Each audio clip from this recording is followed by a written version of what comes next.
in my company for the next half an hour. You may not have met someone like me before, but well, here I am. I am not made of flesh and blood, but of brick and stone.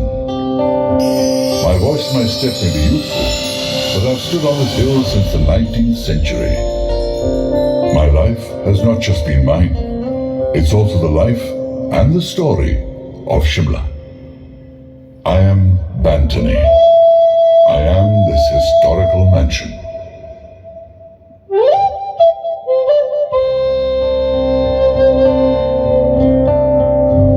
There was a time when I wasn't here. There was no town. There were no big buildings. There was just a hill with a thick forest. But that hill and the forest were full of life, with birds and animals. As the 18th century came to an end, Nepal was forging itself into a powerful nation to the east of Shimla.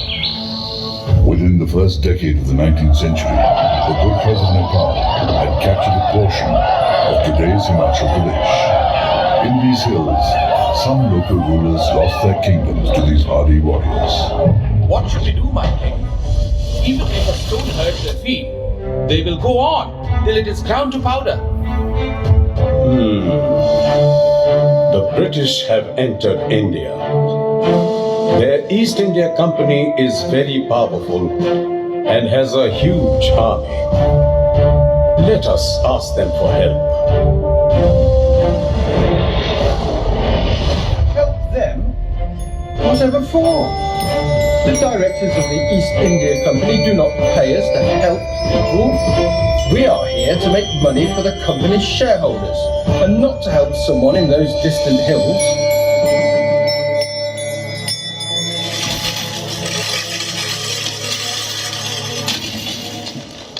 For a few years, the company sat silent and watched as great changes came over the lower hills of the Himalayas. A series of events across Europe and other parts of India made the British send 4 armies into the hills.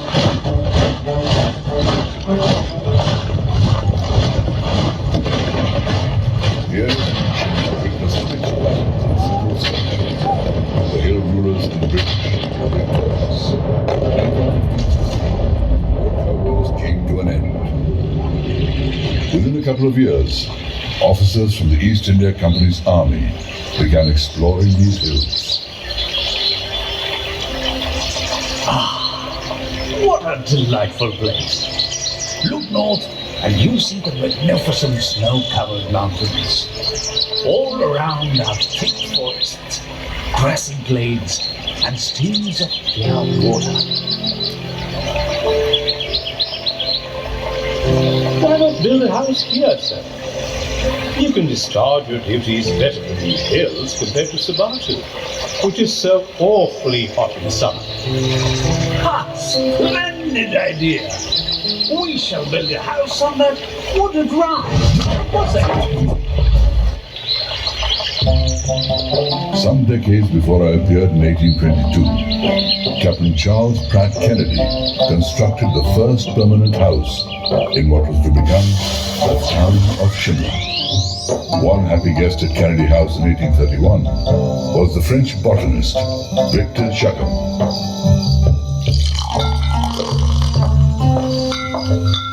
Monsieur, this village is nothing but the resort of the rich, the ideal, and the invalid. Monsieur Jacquemont, for a botanist, you do have a sense of humor. And thanks to you, Captain Kennedy, I have not tasted water in weeks. Your cellar is so well stocked.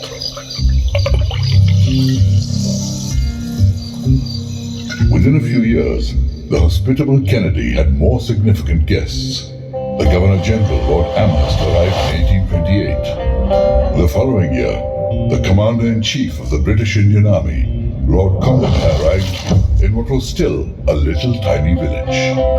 Combermere's visit provided a glimpse of what the future held for Shimla. The first substantial building works were undertaken by him. Over the stream he built a large water tank and a bridge that still bears his name. A few years later, in 1830, the core land that had formed the town were acquired from the rulers of Patiala and Kyontha.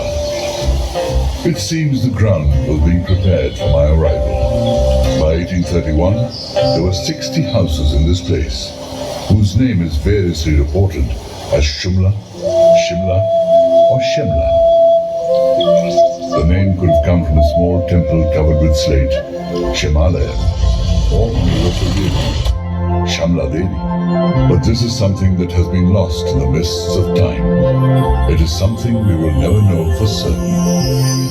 Just down the road from me is a venerated shrine of Kali Bari. The main image, which is made of dark marble, is flanked by two stone ones. They are believed to be the original ones that came from a shrine on the hill of Jackal. Somewhat like Rome, Shimla has 7 or 8 hills. Towards the west is Prospect Hill, which is crowned by the temple of Kamna Devi. In the same direction are Summer Hill and Potter's Hill. Then, the old Viceregal Lodge atop it is Observatory Hill. Adjoining this is the Ingram Hill with the State Museum. There is Jackal, which I just mentioned. Then, there is the Elysian Spur, which extends out of this. It has the Local School and other buildings. Last but not least, there is this hill, and as we expected, this is also referred to by some as Bantony. No, not all. Shimla has many shrines of different religions, all located close to each other.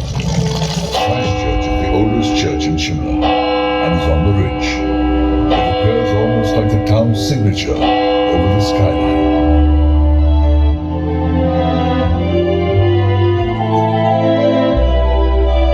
Just above the hill from here, on the site of today's Grand Hotel, Bentinck Castle was built in 1829 to accommodate the British Governor-General, William Bentinck.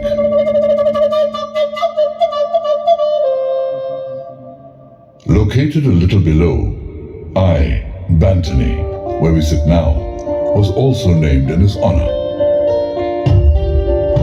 In the 1880s, Raja Shamsher-Prakash, the ruler of the princely state of Sirmaur, that lay just east of Shimla, where some of the fiercest fighting of the Gurkha Wars took place, purchased several properties in Shimla. One of these was a rundown cottage that belonged to a Captain Gordon. This was demolished. There, under the watchful eye of his son-in-law, a mansion was built. For this, the Raja took the services of Mr. T.E.G. Cooper. As the 20th century began, I too became a part of Shimla's elegant and varied character. Now look at me closely. I'm quite an eclectic creation. Across my facade, I display various nuances and could well be an architectural fashion model. I have elaborate foliations and curved brackets that resemble buildings in the Alps. My roofline has delicately wrought turrets, and the porch sits under a filigree pagoda. I am one of Shimla's grandest houses. Someone even gave me and my builders a delicate compliment by calling the style Sirmauri Baroque. As the years moved on and I aged, there were numerous additions to my character. During the 2 World Wars, the ruler of Sirmaur allowed the colonial housing the military.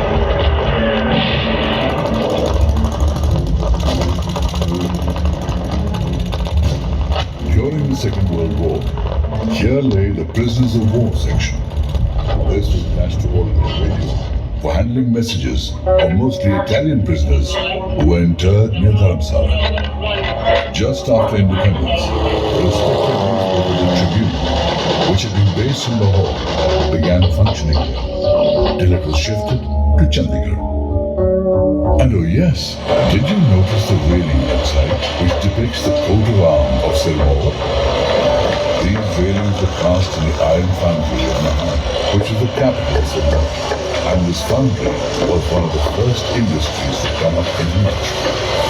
Before these railings and the Grand Gate could be installed, I had one to take to the Shimla municipality that the grand deodar trees on the property would remain intact, and a couple of these venerable things still stand. Of course, the monkeys, which are so much a part of Shimla, use the branches of these trees like swings and keep me amused with their antics.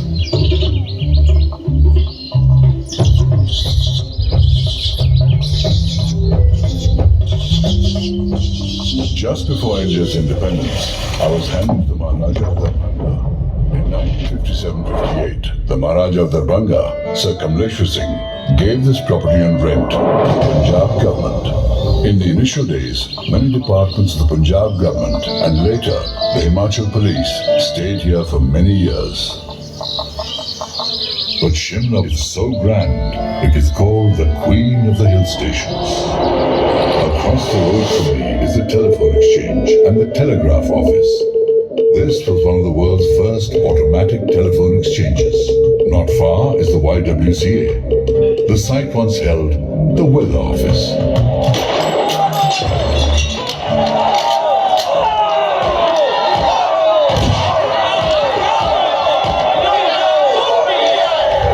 The year 1857 dawned quietly across North India, but beneath the calm surface, a storm was raging.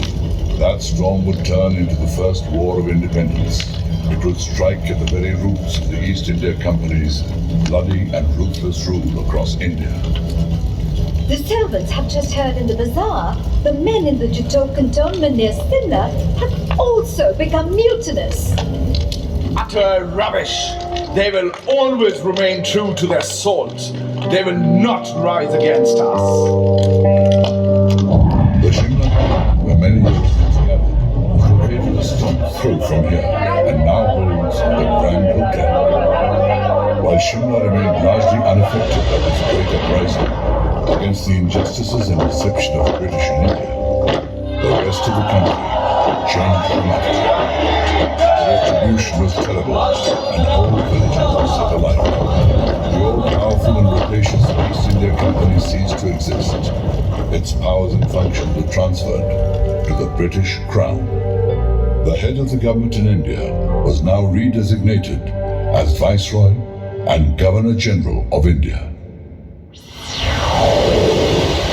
Aye, methinks that Sir Charles Wood, the Secretary of State for India, will agree to make Shimla the summer capital. I cannot stand the heat. I've had enough of it through my years in India.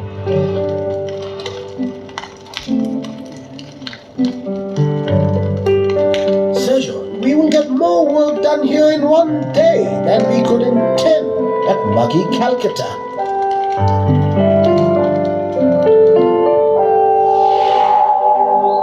In the year 1864, under the viceroyalty of Sir John Lawrence, the town of Shimla officially became the summer capital of India. While this may have been called a summer capital, the government remained in the hills for most of the year. They went to distant Calcutta and later New Delhi only for the winter months. Here, in this overgrown village, the strings of power were gathered. A fifth of the human race was governed from the Viceroy's thundercloud office at Shimla. Is there a war going on? Where are all those men with elephants and horses going with those big boxes? Oh, that's just the government of India carrying its files and papers between Calcutta and Shimla. You know what they say about the government of India when it doesn't want to take a decision? A noting on the file will say, discuss in Calcutta or discuss in Shimla. And years would pass like that. And by that time, it's time for that official to retire or go back to India.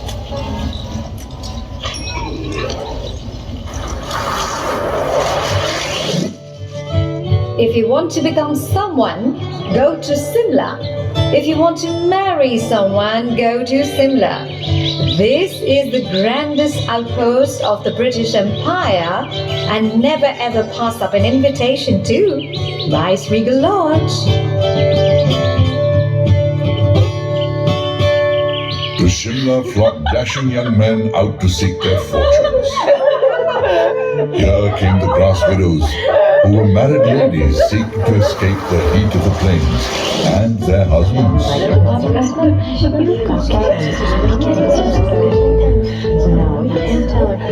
Members of the fishing fleet, the young ladies that sailed from Britain in search of husbands and wound their way up the narrow mountain paths. Then there was the Club of Black Hearts, whose members could not commit the offense of living in open matrimony, but whiffs of scandal floated freely as Shimla's monsoon mists. The month was a round of picnics, dances, theatricals, and so on. And I flirted with the bottle of energy of a year on my lips. That is what Rudyard Kipling wrote in a letter to his aunt from Shimla, soon to be acclaimed as a writer of great standing and winner of the Nobel Prize. Kipling wrote about the town in its glory years. He created some of literature's immortal characters from Shimla's swirling society.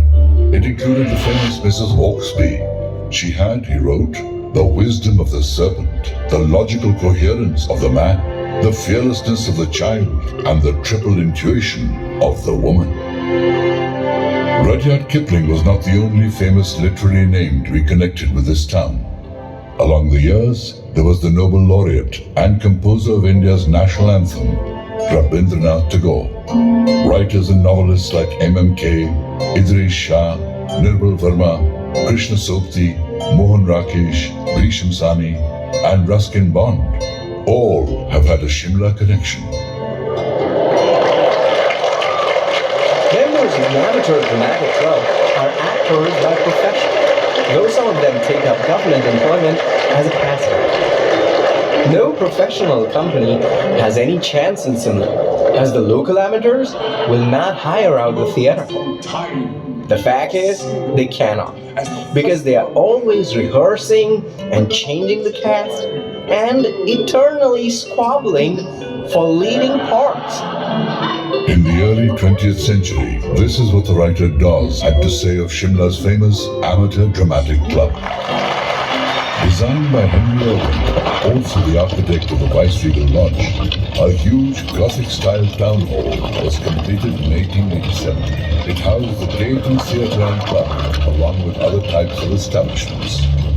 The theatre has hosted countless personalities and launched several careers.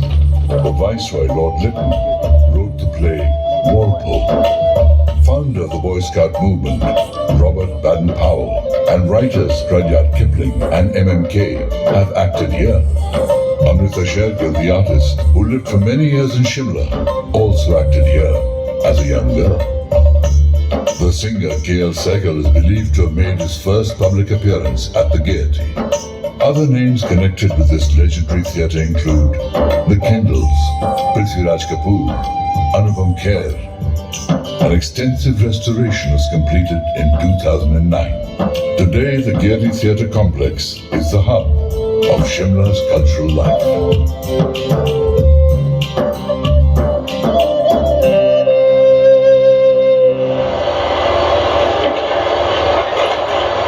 In the closing years of the 19th century, the world was changing rapidly. The impact of the first industrial revolution was reaching far corners of the globe. A big part of this change was the impact of the steam railways. How many more circles do we have to make? Oh God, how long will building this rail link from Calcutta to Shimla take?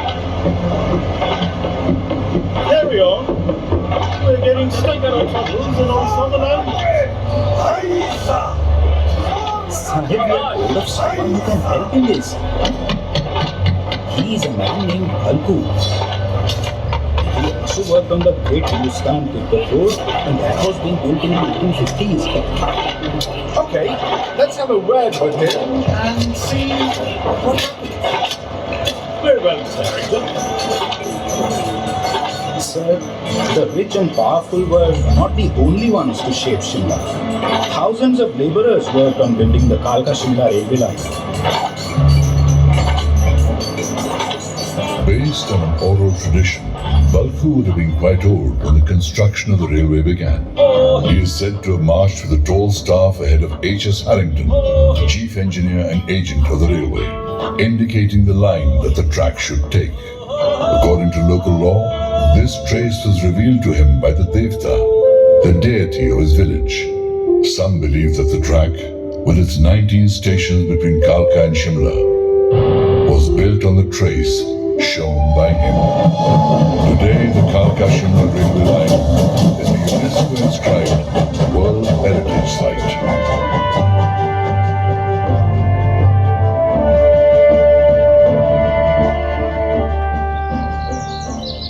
It is all very well that the railway is being built, but we have matters of greater concern before us.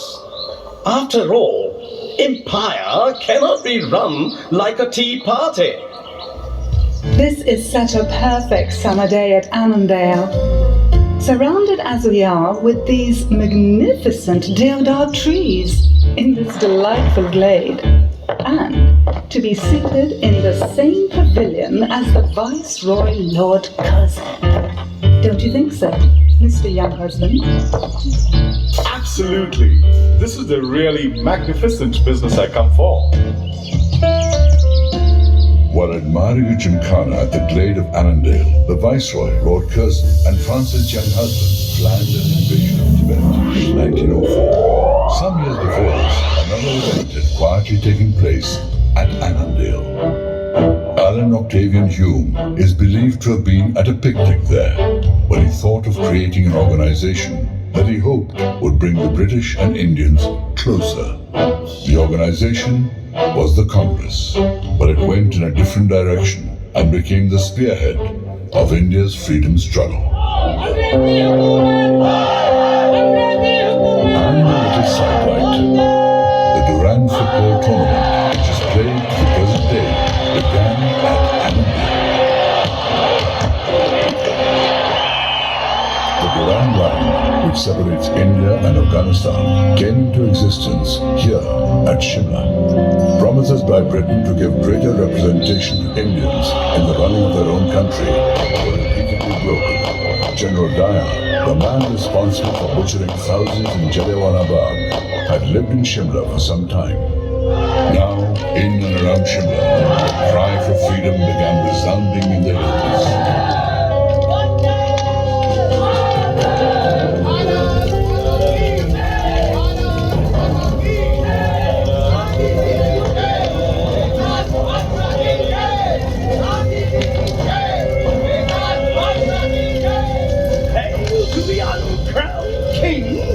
What rubbish!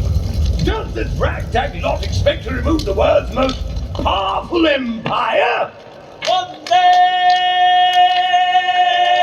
Mataram!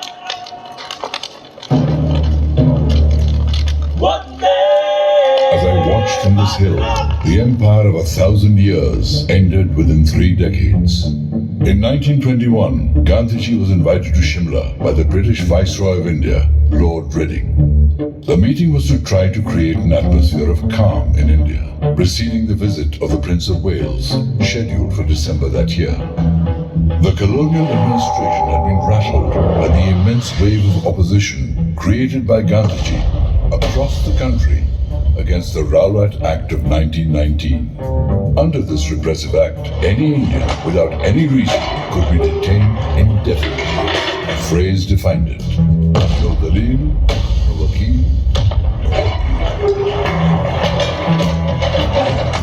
During this historic visit, numerous nationalist leaders came to Shimla up to 1947, when India achieved independence. Pandit Nehru, C. Rajagopalachari, Sardar Patel, Subhash Chandra Bose, Madan Mohan Malviya, Abdul Ghaffar Khan, Govind Ballabh Pant, and Maulana Azad regularly brought public opinion to these rarefied heights. For a while, the creator of Pakistan, Muhammad Ali Jinnah, also maintained a house at Shimla. With the outbreak of the Second World War in 1939, the government stopped coming to Shimla, but many meetings and conferences continued to be held in the town. The same year, in the hills around Shimla, the Himalaya Riyasti Prajamandal was activated as a nationalist body. Torchbearers of the freedom movement in and around Shimla included Bhagmal Sota, Pandit Padamdev, Mancharam, Dr. Kedarnath, Lala Harish Chandra, and the American Satyanand Stokes. Several women joined in, led by Lakshmi Devi, Kamla Devi, Satyavati, and Lajja Varma. After independence, Dr. Vyas Parmar of Sirmaur became the first Chief Minister of the state of Himachal Pradesh. In 1945, the Viceroy Lord Wavell called for what was termed the Simla Conference. It was hoped it would work out the modalities of India's independence while keeping the country united. In 1946, the cabinet mission reached India. Many proposals that led to freedom and also to the partition of the Indian subcontinent were crystallized in Shimla. In early 1947, Lord Mountbatten came here as the last British Viceroy of India.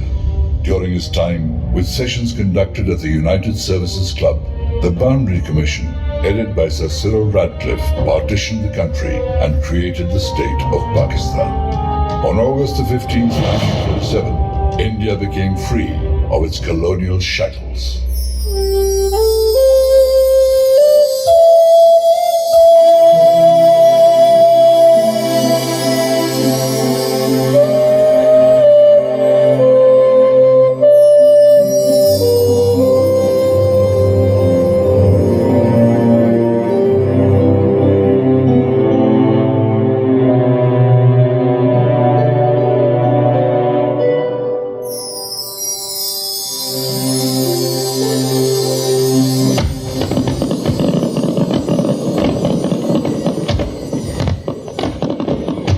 Years went by quickly, and on November 1st, 1966, Shimla left Punjab and became the capital of Himachal Pradesh. The following year, the Shimla Agreement of 1972 between India and Pakistan was signed at Barnes Court, which is today Raj Bhavan. This Unita Fortior, in unity there is strength. This was the motto of the former princely state of Sirmaur, whose coat of arms remains on the railings of this magnificent mansion. And what about Shimla, or Simla? Whatever name you want to call the place, she still stands high on the hills and unfolds a tapestry of a rich and varied history that not many can imagine unless they come here themselves.